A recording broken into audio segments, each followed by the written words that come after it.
तो कल होमवर्क में क्वेश्चन था बेटा, सब में NO2 कौन सा ग्रुप है बेटा? -R, -R, -R। -R कहाँ पे बेटा? मेटा। यहाँ पे कौन सा लोकेशन है बेटा -R का? ऑर्थो। एंड लास्ट में कौन सा लोकेशन है बेटा? पैरा। क्लियर है बच्चा? तो सबसे पहले हमको माइनस है कार्बन आयन का जो स्टेबिलिटी होता है direct proportional to -R -N, इतना पता है। तो सबसे पहले इस ऑर्डर में सबसे ज्यादा स्टेबल या हाँ नहीं, सबसे कम स्टेबल तो पता चल गया होगा। क्या होगा बेटा सबसे कम स्टेबल? मेटा, क्योंकि वहां पे इफेक्टिव नहीं है। तो मेटा सबसे ज्यादा अनस्टेबल होगा, मतलब कौन सा आंसर? ए, मेटा लोकेशन। अब बच्चा बी और सी में, तो बताओ बेटा कौन सा है, बी या सी? मैंने बताया था नेगेटिव चार्ज बोझ ज्यादा है, बोझ को जितने ज्यादा लोग बांटेंगे उतना ज्यादा स्टेबिलिटी होगा। बताओ कौन ज्यादा स्टेबल होगा बेटा? यहाँ पे बोझ को बांटने में कितने लोग हैं? 1 2 3 4 5, नाइट्रोजन को काउंट करते हो तो 6। 6 लोगों के बीच कॉन्जुगेशन हो रहा है। यहाँ पे 1 2 3 4, 4 लोगों के बीच कॉन्जुगेशन, तो ये नेगेटिव चार्ज 4 लोगों में बट रहा है और यहाँ 6 लोगों में, तो बोझ कहाँ ज्यादा कम होगा बेटा? सर सी। सी में। तो कल के क्लास में यही हिंट दिया था ना बेटा, बोझ जहां ज्यादा कम है वहां पे स्टेबिलिटी ज्यादा। तो 4 एटम के बीच कॉन्जुगेशन और 6 एटम के बीच कॉन्जुगेशन। यहाँ पे भी यही अप्रोच लगाना है बेटा, थोड़ा सा अलग तरीके से। माइनस प्लस आ रहे हैं और क्या है बच्चा बताओ तो साथ में इलेक्ट्रॉन डोनेटिंग ग्रुप। कहाँ पे है बेटा ये? मेटा। यहाँ पे कौन सा ग्रुप है बेटा? ऑर्थो। और यहाँ पे वही ग्रुप कहाँ पे है? पैरा। ठीक है, तो बताओ बच्चा लोग ऑर्डर, सबसे ज्यादा स्टेबल कौन सा होगा बेटा? Sir B. हाँ, जहाँ पे कम स्टेबल मतलब जहाँ पे इफेक्टिवनेस कम हो, बी। अब बात आता है ए और सी में, तो इसका स्टेबिलिटी को ये चेंज कैसे करे, मतलब अनस्टेबलाइज कैसे करे बेटा? लोन पेयर है, लोन पेयर को कहाँ भेजना है बेटा? इस कार्बन पे। तो इस कार्बन पे जो जल्दी लोन पेयर भेज देगा तो जल्दी अनस्टेबल करेगा। मैं जो बोल रहा हूँ समझ में आ रहा है बच्चा लोग? डोनेटिंग ग्रुप लोन पेयर को डोनेट कर रहा है, लोन पेयर जल्दी डोनेट कर दिया, लोन पेयर जल्दी डोनेट किया, तब क्या होगा बच्चा?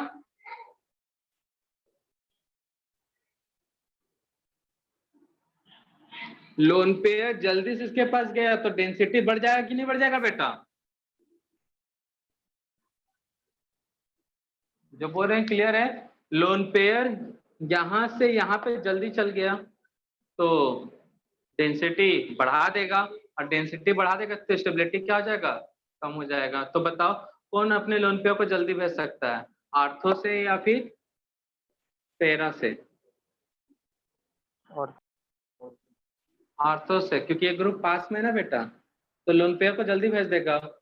1 2 3 एटम के बाद लोन पेयर पहुंच जाएगा। यहाँ पे ऑक्सीजन के लिए तो 1 2 3 4 5 6 एटम के बाद पहुंचेगा। तो लोन पेयर कौन जल्दी ट्रांसफर कर देगा? अपना ओवेच लोन पेयर जैसे इसको भेजेगा तो ये अनस्टेबल हो जाएगा। यहाँ से ओवेच का लोन पेयर जैसे यहाँ जाएगा तो अनस्टेबल हो जाएगा। तो डिस्टेंस कम तो लोन पेयर पहुंचने में टाइम लगेगा बेटा, और लोन पेयर पहुंचा तो स्टेबिलिटी कम। तो आंसर कौन सा होगा इसके बाद? सी। सी के बाद ए। यहाँ पे नहीं ना, गलत हो गया था, पहले ए ना, मेटा लोकेशन ए वाला है, सी और बी। तो दोनों में देखो यहाँ पे क्या देखे माइनस आर ग्रुप था, तो इस चार्ज को कम करने में कितने लोग कंट्रीब्यूट कर रहे थे? 1 2 3 4, यहाँ पे 1 2 3 4 6, तो 6 लोग कंट्रीब्यूशन था इस चार्ज को मिनिमाइज करने के लिए, तो स्टेबिलिटी बढ़ गया। यहाँ पे क्या हुआ, लोन पेयर डेंसिटी को बढ़ा दे रहा है। कार्बन आयन जो है वो अनस्टेबल होता है क्योंकि उस पर बोझ ज्यादा है। उस बोझ को कौन बढ़ा रहा है बेटा? क्या चीज का बोझ है? इलेक्ट्रॉन का बोझ है। उस इलेक्ट्रॉन के बोझ को कौन बढ़ा रहा है? Lone pair. तो लोन पेयर जल्दी पहुंचा, बोझ और बढ़ गया। तो कम कॉन्जुगेशन, लोन पेयर जल्दी।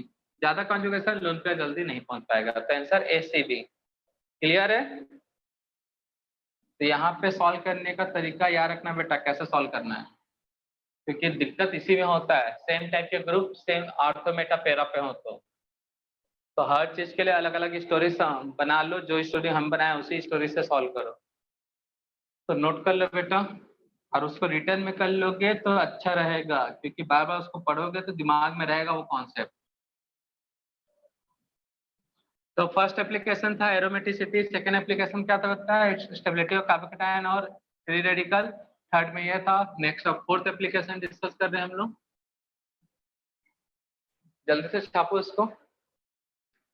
क्या बेटा? फोर्थ एप्लीकेशन एसिडिक स्ट्रेन देखेंगे।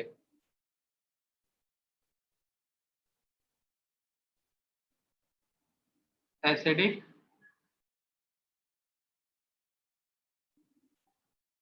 Of acid,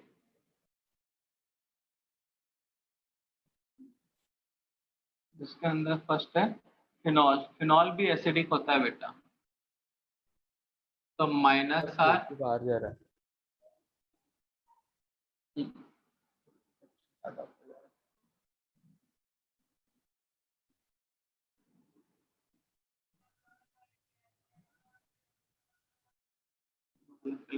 strain of phenol. तो सबसे पहले फिनॉल एसिडिक है तो क्यों है ये पता होना चाहिए। 2 मार्क्स का क्वेश्चन है फिनॉल एल्कोहल चैप्टर का ऑर्गेनिक केमिस्ट्री में। Why phenol is aromatic alcohol acidic but aliphatic alcohol does not acidic in nature, explain with suitable reason. ऐसा करके 2 मार्क्स का क्वेश्चन बनता है।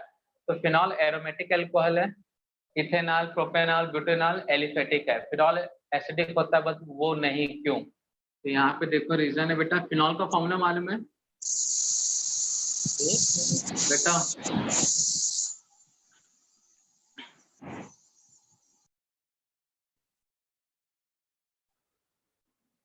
फिनॉल का फॉर्मूला मालूम है बेटा?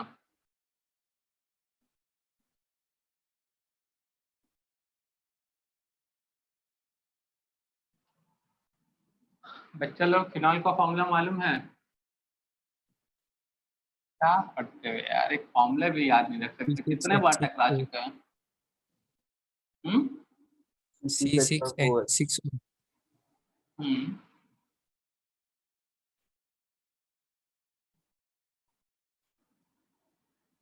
ऑर्गेनिक आयु पे नॉमेनक्लेचर कर लिए, इतने सारे क्वेश्चन सॉल्व कर लिए, वहां पे कितने बार फिनॉल मिल गया हो?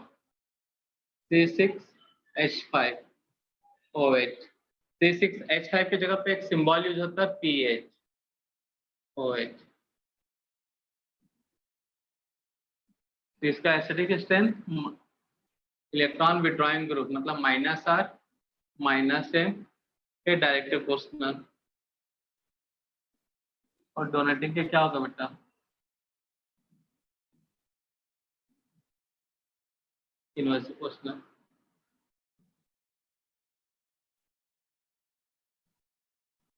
किसी भी एसिड का यही होता है एसिडिक नेचर। तो फिनॉल एसिडिक है, क्यों है बेटा?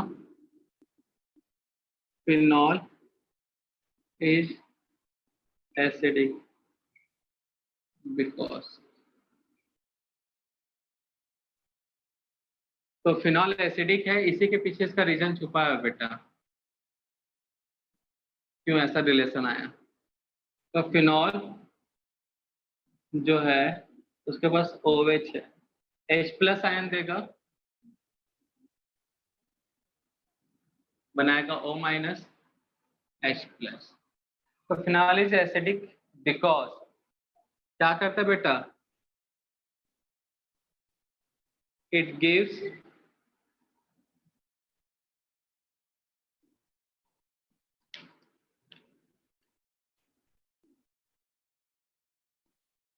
एसिडिक का मतलब क्या होगा बेटा? It gives H plus ion, मतलब proton. It gives H plus ion in aqueous solution.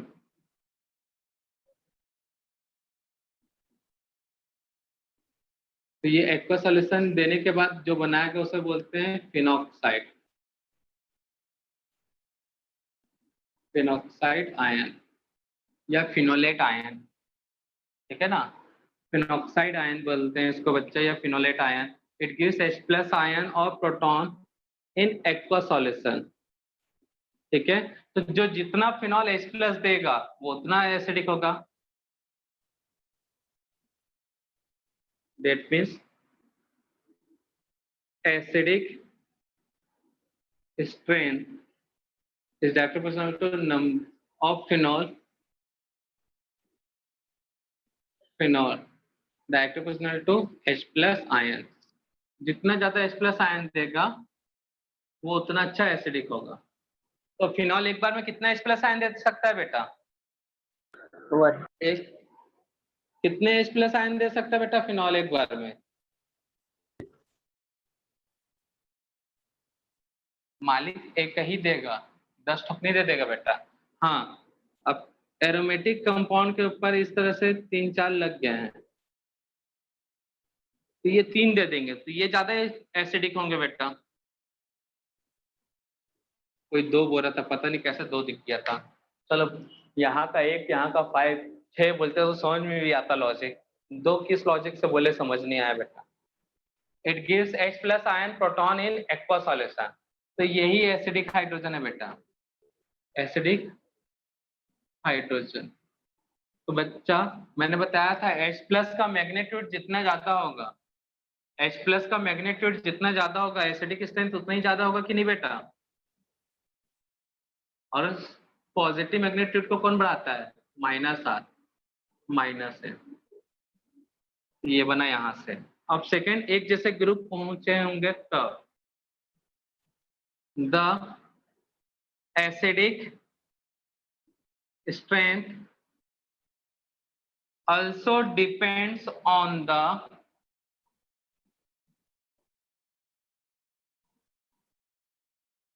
stability of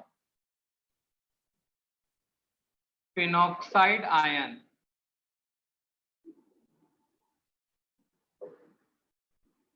phenoxide ion मतलब PHO माइनस। तो बेटा ये जो फिनॉक्साइड आयन है वो किसकी तरह है? कार्बोकेटायन या कार्बन आयन? किसकी तरह है बेटा? Hello, carbon ion. तो कार्बन आयन में ग्रुप जैसा हम लोग देखे थे वैसे ही यहाँ पे भी सॉल्व करना है।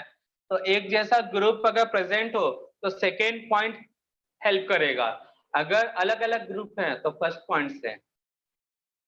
तो अब इसमें क्वेश्चन देखो कैसे कैसे बनेंगे बेटा। हाँ, एक जगह एक छोटा सा फैक्टर को तुम अगर नेग्लेक्ट कर देते हो तो वहां पे मिस्टेक हो जाएगा, और वो फैक्टर इंपॉर्टेंट है, बोर्ड एग्जाम के क्वेश्चन में आता है, ठीक है ना? JEE में भी पूछा जा चुका है उससे क्वेश्चन, उस फैक्टर से, लेकिन हम बताएंगे नहीं अभी। खोज लोगे तो अच्छी बात है बेटा। तो क्वेश्चन करते हैं बेटा।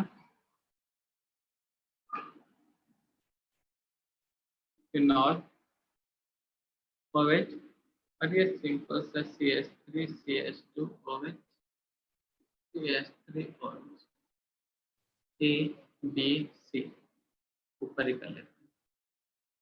तो B और C एलिफेटिक है या एरोमेटिक एल्कोहल है? ऑर्डर बताना बेटा। सेकेंड फिनॉल है, उसमें प्लस आर ग्रुप लगा दो -R, इसमें तो कोई दिक्कत होता नहीं, ये तो बड़ा सिंपल क्वेश्चन हो जाता है।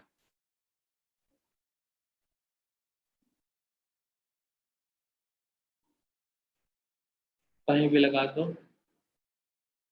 Plus R group -R group कहीं भी, आर्थोमेटा पैरा कहीं पे भी।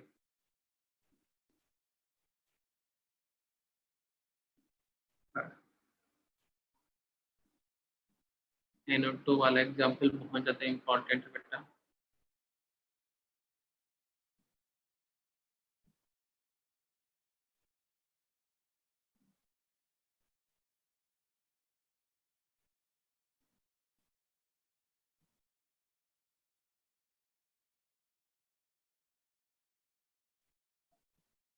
बेटा बताओ फर्स्ट में सबसे ज्यादा एसिडिक कौन सा होगा, एरोमेटिक या एलिफेटिक? कौन सा अल्कोहल ज्यादा एसिडिक है बेटा? एरोमेटिक। एरोमेटिक अल्कोहल सबसे ज्यादा एसिडिक है। तो फर्स्ट तो ऑर्डर का पहला पॉइंट तो क्लियर है बेटा। अगर कोई तीन में से एक भी पहचान लेता ना तो क्वेश्चन कई बार सॉल्व हो जाता है। बी और सी में यहाँ पे रेजोनेंस नहीं है, आई इफेक्ट।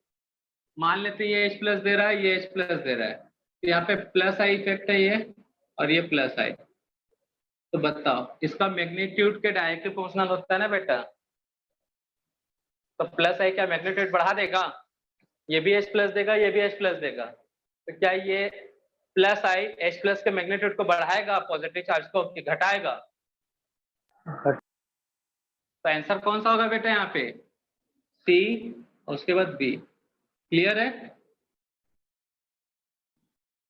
अब सेकेंड वाले में जाहिर सी बात है बीच में तो ये रहेगा बेटा बी वाला, राइट और लेफ्ट साइड। बी में माइनस आर लगा, एसिडिक स्ट्रेंथ बढ़ गया, प्लस आर लगा, घट गया।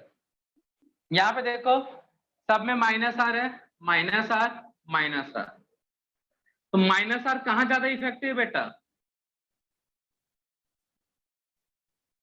माइनस आर हो या प्लस आर, कहाँ पे इफेक्टिव होता है वो? ऑर्थो पे। यहाँ पे इफेक्टिव होना ज्यादा अच्छा है या बेकार है माइनस आर का? अच्छा अच्छा है। तो सबसे बेकार कौन होगा पता चल गया? ए बी सी में कौन सा बेकार है, सबसे बेकार एसिड? बी। अब बात क्योंकि मेटा है ये क्या है? ऑर्थो। और लास्ट वाला क्या है? पैरा। अब इन दोनों में देखो एक छोटा सा फैक्टर जो तुमको हेल्प कर देगा। सर आंसर में ए। लिखो ए। सबसे पहले किसको दूं प्रेफरेंस? सर ए।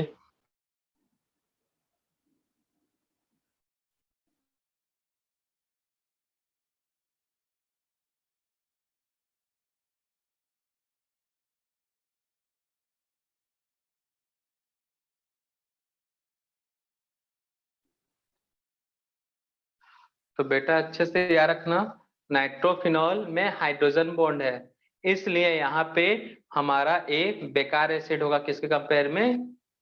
सी के।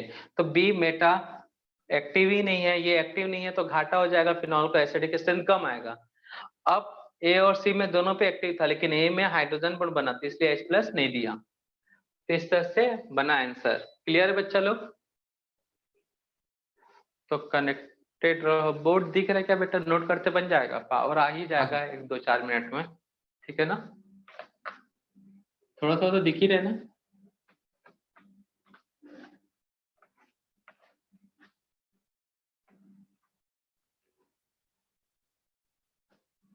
एक मिनट।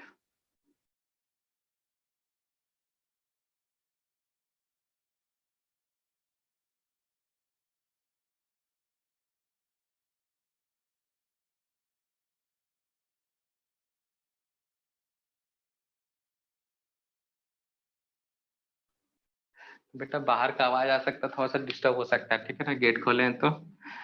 नेक्स्ट है एसिडिक स्ट्रेंथ में फिफ्थ नंबर, बोर्ड में आ रहा है कि नहीं आ रहा है? Acidic strength of carboxylic acid. दिख रहा है ना बेटा सबको ठीक से? Yes sir. Acidic strength of carboxylic acid. तो कार्बोक्सिलिक एसिड में जितने ज्यादा माइनस आर ग्रुप हैं, कोई भी एसिडिक में माइनस आर और electron withdrawing group directly proportional है। डोनेटिंग के क्या होता है बेटा?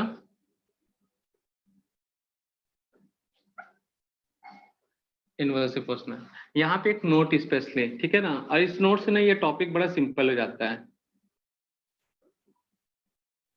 Ortho derivative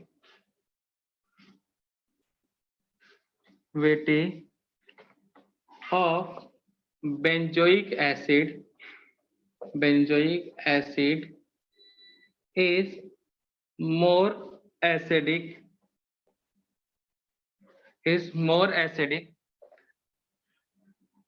ortho derivatives benzoic acid is more acidic as compared to meta and para derivative। तो इस नोट से ना इसके क्वेश्चन बहुत सिंपल हो जाते हैं। आर्थो मेटा पेरा पे कोई रहे ग्रुप तो उससे कोई फर्क ही नहीं पड़ता। फिर देखो बेटा, बेंजोइक एसिड है COOH,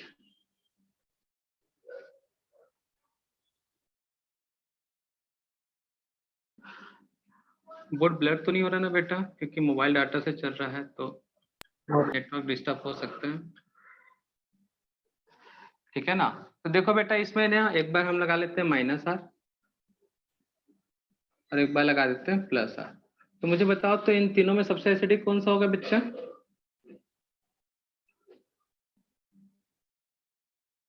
-R से बढ़ेगा क्या घटेगा? ए, ठीक है ना। बीच में तो बी रहेगा और बी और इसमें लास्ट में +R आया तो एसिडिक स्ट्रेंथ कम हो गया। क्लियर है? क्लियर है कि नहीं बच्चा लोग? हाँ, नोट करो तो जल्दी से, तो ऊपर से पूरा रब कर लेते हैं।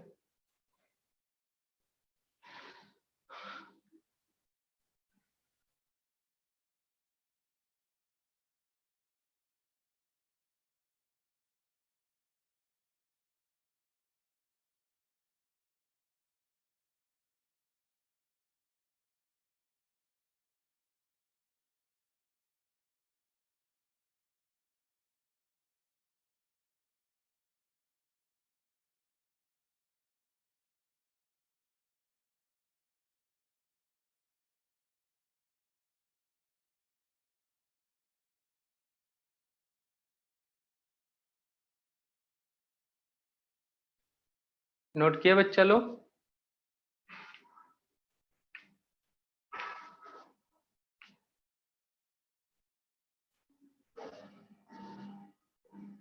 हो गया सर।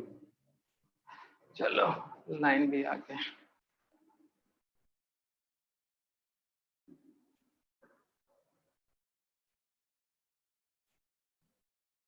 नोट कर लिया ना सबको?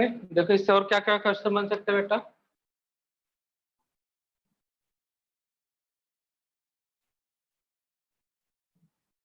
COOH, first compound A, second B।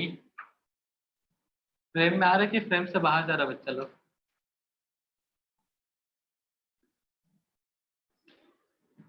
आ गया फ्रेम में, ठीक है। चलो, अब ग्रुप लगा लेता हूँ एक मेटा पे NO2।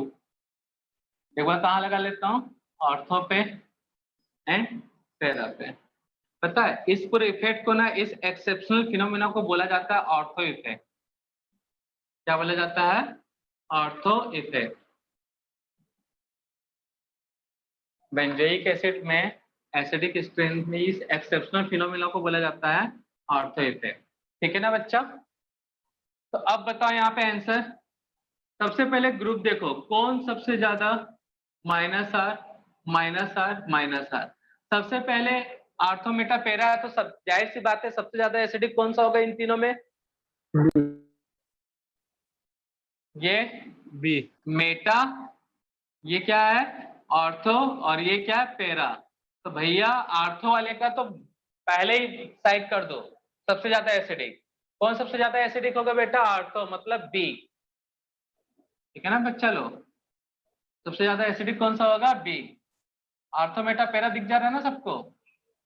अब बात आता है कंपैरिजन ए और सी में करने पे। तो मुझे बता दो, -R का इफेक्टिवनेस अच्छी बात है यहाँ पे या गलत बात है? -R इफेक्टिवनेस बढ़ेगा तो एसिडिक स्ट्रेंथ बढ़ेगा कि नहीं? अच्छी बात बढ़ेगा ना? अच्छी बात है। तो ठीक है, चलो अच्छी बात करते हैं, गंदी बात नहीं करते। तो सी को पहले प्रेफरेंस देते हैं, लास्ट में ए को, क्लियर है? तो इस नोट के थ्रू, इस एक्सेप्शन के कारण इसके क्वेश्चन में मिस्टेक होने का चांसेस कम हो जाता है। थर्ड, COOH, ठीक है ना? फर्स्ट वाला A, सेकंड वाला B, थर्ड वाला C। अब देखो यहाँ पे भी ऑर्थो मेटा पैरा लगे हुए हैं बेटा, ठीक है ना? तो जाहिर सी बात है ऑर्थो मेटा चाहे प्लस आर ग्रुप या माइनस आर ग्रुप हो, सबसे ज्यादा किसका होगा बेटा? ऑर्थो का। तो इस कंपटीशन में तीन में से एक तो बाजी मार लिया जो सबसे ज्यादा एसिडिक होगा। कौन सा बेटा? ए, ऑर्थो है। अब बचा बी और सी में। अब देखना है कौन सा ग्रुप है। कौन सा ग्रुप है बेटा? ये प्लस आर प्लस आर। तो प्लस आर होना इसके लिए अच्छा है या खराब है बेटा? प्लस आर का इफेक्टिवनेस कम होना चाहिए। और प्लस आर कहाँ इफेक्टिव कम होगा बेटा? मेटा पर। तो सबसे अच्छा एसिड कौन सा होगा? बी, और सी में बी, लास्ट में सी। तो समझ में आया बच्चा लोग? सर हाँ सर यहाँ पे मेटा का इफेक्टिवनेस रोल नहीं करता। तो वही तो बोले ना बेटा, मेटा पे इफेक्टिवनेस नहीं है। इफेक्टिव हो जाता तो प्लस आर इफेक्टिव होगा तो एसिडिकेशन कम होगा। इफेक्टिव नहीं है तभी ना मैं बी को प्रेफरेंस दिया हूँ। अच्छा वो रे बी को ऐसे क्यों नहीं रखा पहले? बेटा एक्सपेरिमेंटली देखा गया ऑर्थो डेरिवेटिव बेंजोइक एसिड का हमेशा एसिडिक होता है अपने मेटा और पैरा से, चाहे ग्रुप प्लस आर हो या फिर माइनस आर हो। इसीलिए प्लीज बोला इस एक्सेप्शनल को याद रखो, ये एक्चुअल में एक्सेप्शनल है। ठीक है कि नहीं? ठीक है, ठीक है ना बेटा? सर नहीं, जैसे पहले पहले अपन करते आ रहे कि मेटा पे कोई भी अरे यार सुन लो, मैं समझ गया आपकी बात, बी को पहले रखना चाहिए था बेटा, लेकिन हर चीज के पीछे एक ही रीजन नहीं डालोगे ना भाई। हर चीज के लिए एक ही रीजन थोड़ी ना होगा। हर कोई IITian थोड़ी बनेगा, हर कोई डॉक्टर थोड़ी बनेगा। Okay sir. ओके, हर चीज के लिए एक ही अगर चीज बन जाता तो केमिस्ट्री तो और सिंपल हो जाता। अरे सब में एक ही कॉन्सेप्ट लगाना, हटाओ। सब में माइनस आर के डायरेक्टली पूछना, सब में प्लस आर के डायरेक्टली पूछना। इसीलिए तो नोट की लिखवाया गया, इसीलिए तो बताया गया ताकि ये मिस्टेक ना करो। और इस नोट के कारण तो सबसे सिंपल हो जाता है, मिस्टेक होगा ही नहीं। आर्थो चाहे माइनस आर हो चाहे प्लस आर हो, आर्थो ज्यादा एसिडिक होगा। भैया इसमें आंख बंद करके बी पहले टिक कर दिए, इसमें ए को हटा दिए पहले ही। एसिडिकेशन सबसे ज्यादा है, बाकी जो बच्चा देख लो इफेक्टिवनेस मेटा पे होता नहीं है, ये बेकार है एसिड। इफेक्टिवनेस इसका मेटा पे नहीं है, इसके इफेक्टिवनेस का कम होना ही अच्छा है एसिडिक के लिए। तो बी अच्छा है एसिड। जल्दी से नोट करो।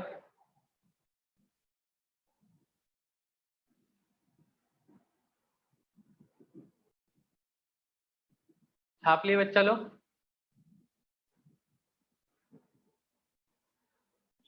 Yes sir.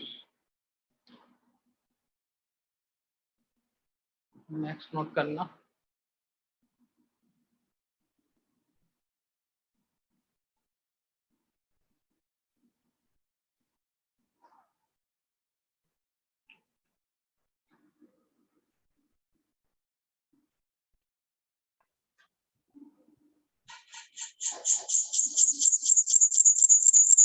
बेटा माइक म्यूट कर दो। Well, Jack has one in it. Next application 5th number 6 number आ गया बेटा। तो नोट करना 6 नंबर में reactivity of benzene. Reactivity of benzene अगर ये नहीं पूछेगा तो क्वेश्चन में देगा न्यूक्लियोफिलिसिटी ऑफ बेंजीन, टर्म्स मिलेगा न्यूक्लियोफिलिसिटी ऑफ बेंजीन। अगर ये भी टर्म नहीं मिलेगा तो पूछेगा यहाँ पे order of SEAR reaction, S for substitution, E for electrophile, AR for aromatic. Aromatic substitution on sorry electrophilic substitution on aromatic compound, ठीक है ना, SEAR लिखते हैं बट पहले क्या है electrophilic substitution on aromatic compound. इनमें से ये कुछ वर्ड मिलेंगे, क्या क्या मिलेगा बेटा, रिएक्टिविटी ऑफ बेंजीन या फिर न्यूक्लियोफिलिसिटी ऑफ बेंजीन और ऑर्डर ऑफ SEAR रिएक्शन। तो सबसे पहले यहाँ पे बेंजीन इलेक्ट्रोफाइल होगा या न्यूक्लियोफाइल होगा बेटा, हेडिंग में हिंट छुपा हुआ है और वो हिंट पता चल गया तो बताओ क्यों। बेंजीन इलेक्ट्रोफाइल या न्यूक्लियोफाइल है, जल्दी बताओ बेटा, बेंजीन इलेक्ट्रोफाइल है या न्यूक्लियोफाइल है? न्यूक्लियोफाइल है, क्योंकि न्यूक्लियोफिलिसिटी बोला है, मतलब मैंने ऑर्डर में नोट किया है। तो मुझे ये बताओ कौन सा न्यूक्लियोफिलिसिटी हाई है, न्यूक्लियोफाइल है, तो क्यों है? नोट, न्यूक्लियोफाइल है तो क्यों है?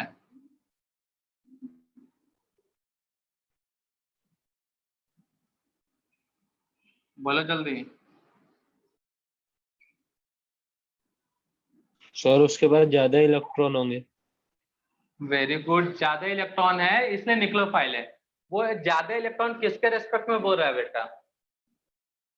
नेगेटिव चार्ज तो है नहीं, वो खोजो अभी, कहीं जा रहे हो एकदम। इलेक्ट्रॉन रिच है, इलेक्ट्रॉन ज्यादा है इसलिए न्यूक्लियोफाइल है, लेकिन किसके रेस्पेक्ट में?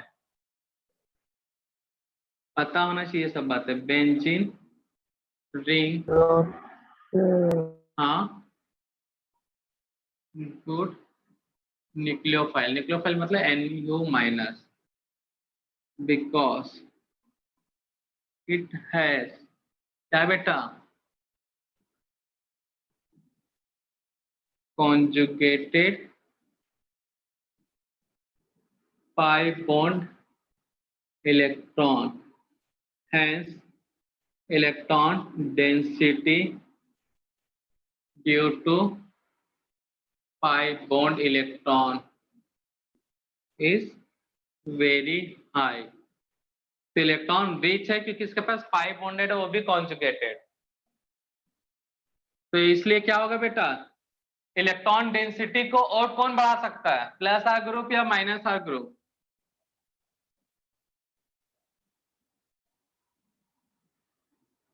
प्लस आर ग्रुप बढ़ा सकता है माइनस आर बेटा? Plus R. तो इसलिए इसका रिएक्टिविटी, जितने ज्यादा प्लस आर ग्रुप होंगे बेंजीन उतना ही ज्यादा न्यूक्लियोफाइल होगा, ठीक है ना। सेकेंड, ठीक है, इसमें कुछ रिएक्शंस हैं, उनके इंटरमीडिएट याद रखना है बेटा। रिएक्शन के नेम है, टेबल बना देते हैं।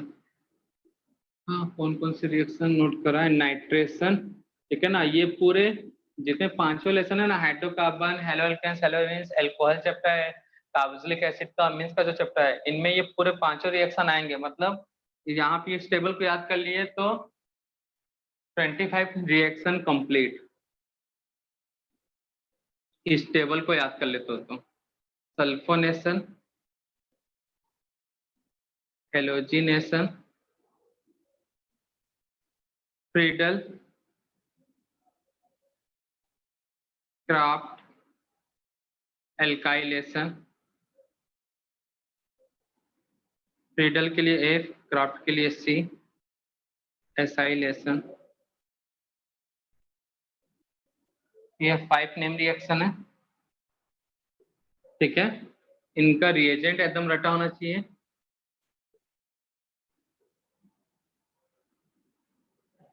HNO3 प्लस H2SO4, सल्फोनेशन में सिर्फ H2SO4, हेलोजिनेशन में हेलोजन प्लस CCl4 होगा या फिर CH2। फ्रीडल क्राफ्ट में एल्काइल हैलाइड AlCl3, यहाँ पे एसिड हैलाइड AlCl3। अब इसमें इलेक्ट्रोफाइल मतलब E+, ये पूछता है डायरेक्ट क्वेश्चन, और nitration, sulphonation, halogenation, sulphonation, Friedel Crafts alkylation, acylation, electrophile. तो यहाँ पे इलेक्ट्रोफाइल बनता है NO2 प्लस, यहाँ बनता है SO3, हेलोजिनेशन में बनता है X प्लस, यहाँ पे बनता है कार्बोकैटायन,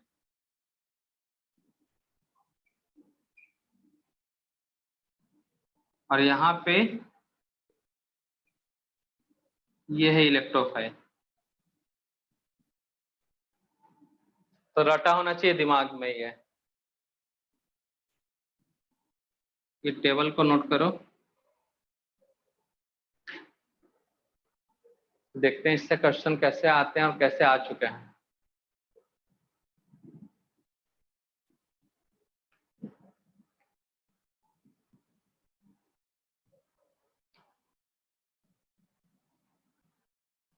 जल्दी से छापो बेटा।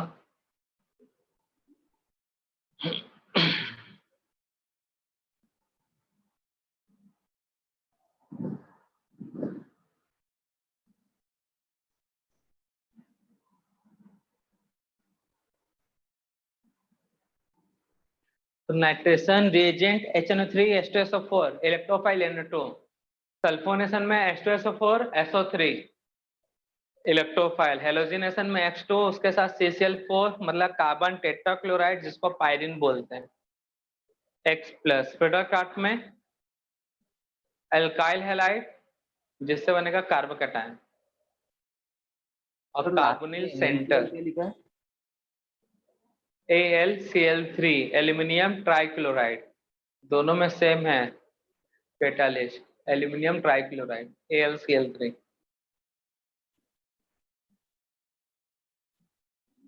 इस रिएक्शन में AlCl3 कैटालिस्ट के तौर वर्क करता है, याद रखना।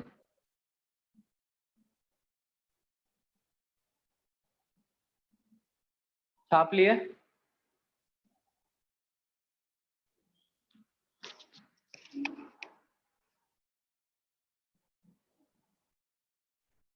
बेटा छापे कि नहीं? लास्ट वाला पढ़ना है। फ्रीडरक्राफ्ट एसाइलेशन ACYLATION, ठीक है।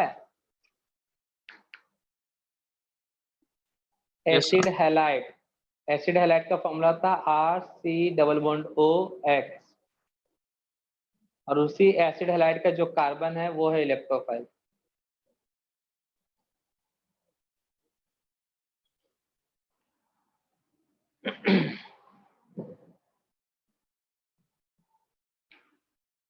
तो रब करो इसको।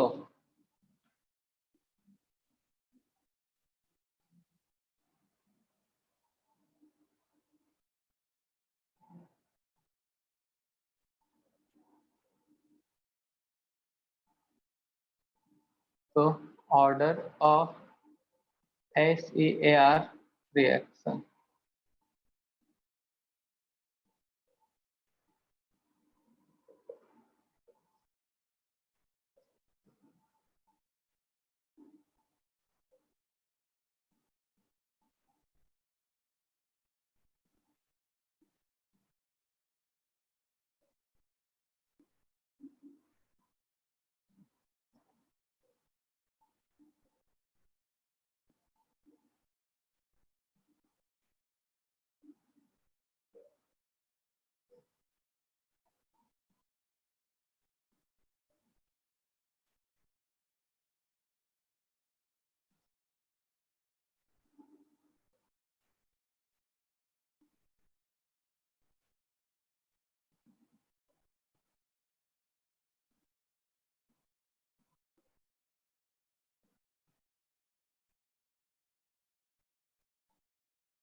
बताओ आंसर क्या होगा फर्स्ट में। कौन सा रिंग ज्यादा इलेक्ट्रोफाइल सॉरी न्यूक्लियोफाइल होगा, मतलब जल्दी रिएक्ट करेगा इलेक्ट्रोफाइल से? ABC में OR plus R, sorry OH, OR plus R, ये क्या है बेटा? प्लस R, NH2 है, NH3 प्लस होता तो ये माइनस R होता है। वो 2 है। तो बताओ सबसे ज्यादा प्लस आर किसका है बेटा?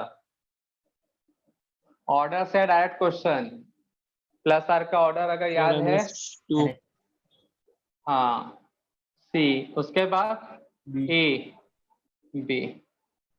यहाँ पे बताओ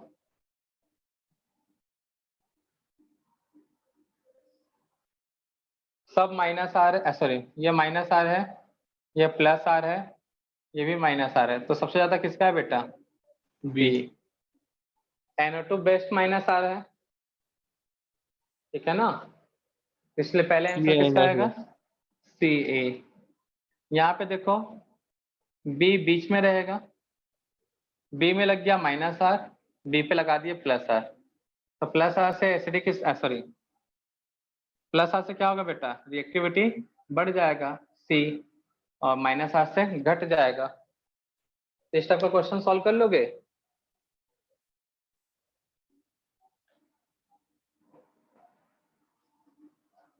बस यही था क्वेश्चन बेटा। और ये देखो 2 साल पहले JEE में क्वेश्चन आया है, मतलब एग्जैक्ट वही क्वेश्चन ही है, उसको याद नहीं आ रहा कंपाउंड मुझे, बट उस फंक्शनल ग्रुप कहने का मतलब है उसी से मिलता जुलता तुमको मिलेगा।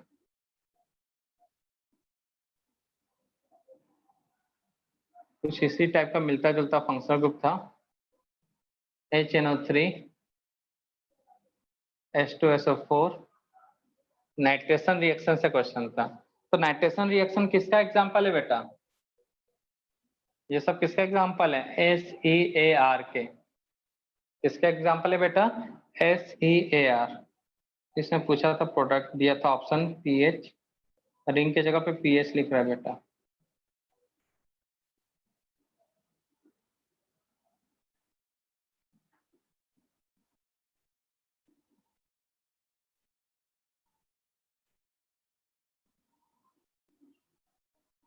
देखते हैं कितने लोग दिमाग चला पाते हैं।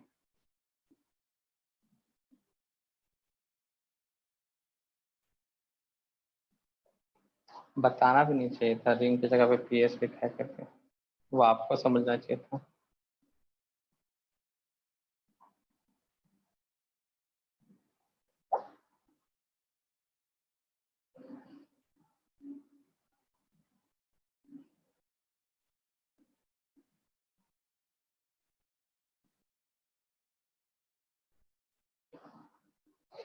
तो भूतपूर्व JEE का क्वेश्चन है बेटा, फर्स्ट टर्म का क्वेश्चन था 2 साल पहले।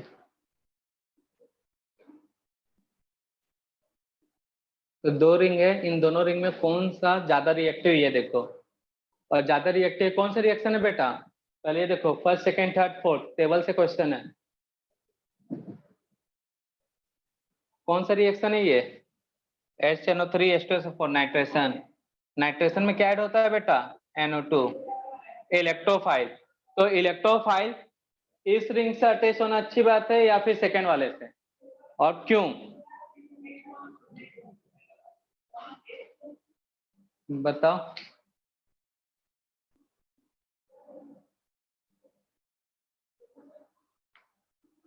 बोलो।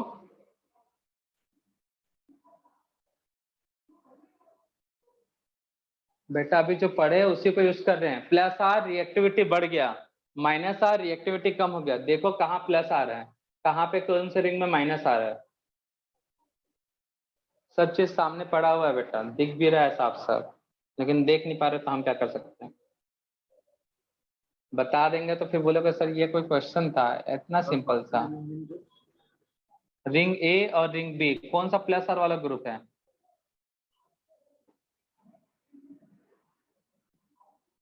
रिंग ए रिंग बी कौन सा प्लस आर ग्रुप है बेटा? Sir B. तो यही तो देखना रहता है ना, अब इसको तोड़ के दिखाऊंगा तब दिखेगा, इसलिए तो क्वेश्चन सॉल्व नहीं होता बेटा। ऐसे जोड़ तोड़ के कुछ भी बना सकता है क्वेश्चन। एन वाला डोनेटिंग ग्रुप है, ये कार्बन sp2 है तो माइनस आ रहा है, और ये कौन सा है? Plus R. तो अब 2 ऑप्शन देख के ही हट जाता ऑर्गेनिक केमिस्ट्री में, मतलब बी वाले रिएक्शन होगा नहीं, ना तो सी बनेगा ना ही डी बनेगा। अब बात आता है ये जब होगा प्लस आर तो इलेक्ट्रोफाइल कहाँ ऐड होगा हमेशा, कोई भी प्लस आर ग्रुप होता है तो इलेक्ट्रोफाइल हमेशा ऑर्थो पे ऐड होता है या फिर पैरा पे, तो ए और बी में से कोई एक ऑप्शन आ जाएगा। कौन सा आंसर होगा बेटा?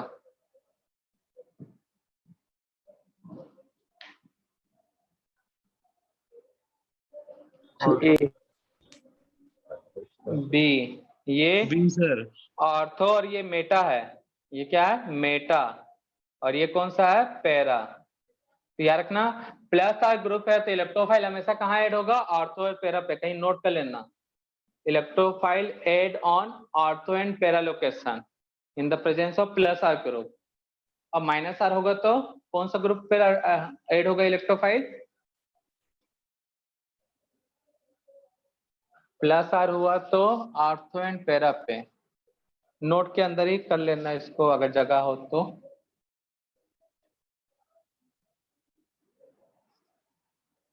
Electrophile add on benzene,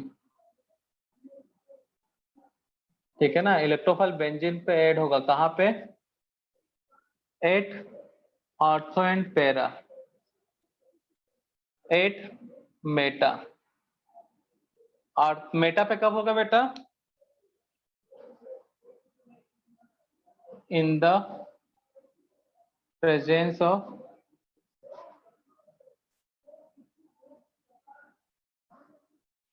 minus R, ये कब होगा, in the presence of plus R. इस चीज को याद रखना बेटा नोट में। तो आंसर कौन सा है, बी। तो रिंग देखने आना चाहिए, दो रिंग है, दोनों में से किसी एक पे रिएक्शन हो रहा है तो क्यों हो रहा है, ये माइनस आर के साथ है और ये प्लस आर के साथ है, तो इस पे रिएक्शन होगा बी के ऊपर। और बी में ऑर्थो, ए और बी में किसके ऊपर आंसर होगा, क्योंकि इलेक्ट्रोफाइल है तो वो मेटा पे नहीं जाएगा, ग्रुप है प्लस आर। तो इस तरह से होता है क्वेश्चन सॉल्व, और ऐसे मिलते जुलते क्वेश्चन कई बार आ चुके हैं। क्लियर है सभी को?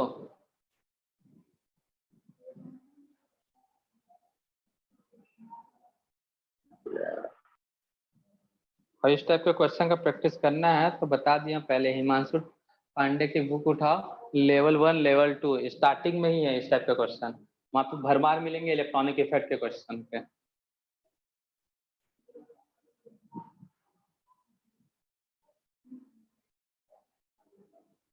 बस आंसर के पीछे मत देखना, बहुत ज्यादा ही मिस्टेक मिलेगा। 10 क्वेश्चन सॉल्व करे तो 3 क्वेश्चन में मिस्टेक, ठीक है ना, बीच में उन्होंने बहुत ज्यादा मिस्टेक किया। मतलब स्टार्टिंग का देख लो अच्छा, सबसे अच्छा और सबसे बेकार, उसके हिसाब से टिक करोगे तो बहुत कम मिस्टेक मिलेगा।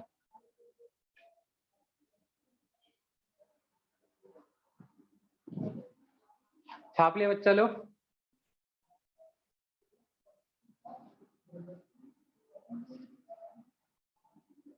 छापे कि नहीं?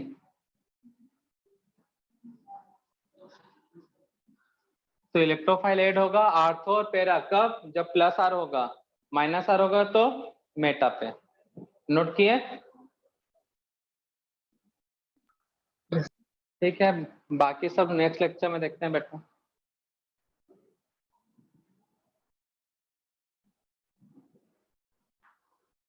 ये था आपका रेजोनेंस जो हुआ कंप्लीट, और बाकी जो है कल कंप्लीट हो जाएगा। इलेक्ट्रॉनिक इफेक्ट कंप्लीट हो जाएगा कल के लेक्चर में। डीपीपी सॉल्व करो, मतलब एपीपीएस जितना ज्यादा सॉल्व करके जितना ज्यादा डाउट आएगा उतना ज्यादा सीखोगे। डाउट कम आ रहा है तो बेटा समझ लेना वो शायद उससे बाद में क्वेश्चन ना बने, जरूरी नहीं है, फिर भी बता रहे हैं। 10 क्वेश्चन सॉल्व किए, 10 में डाउट आया, अच्छी बात है बेटा, ठीक है ना। जितना ज्यादा डाउट डिस्कस करोगे उतना ज्यादा ऑर्गेनिक के क्वेश्चन बनेगा, पहले बता दे रहा हूँ। ऑर्गेनिक के क्वेश्चन अगर सीखना है, बनना, एक्यूरेसी लाना है तो पहले सॉल्व होता ही नहीं है क्वेश्चन, बहुत क्वेश्चन, फिर धीरे धीरे पढ़ते जाओगे, डाउट पूछते जाओगे, कंक्लूजन बढ़ते जाएगा, उन कंक्लूजन को याद करोगे, अप्लाई करोगे, तब जाके बनना स्टार्ट होता है। तो स्टार्टिंग में 10 क्वेश्चन किए तो 10 में डाउट आएगा, पहले बता देते हैं कई बच्चे लोगों के साथ।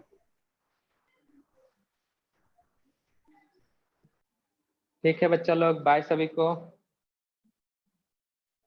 Bye sir. Bye bye sir. बेटा।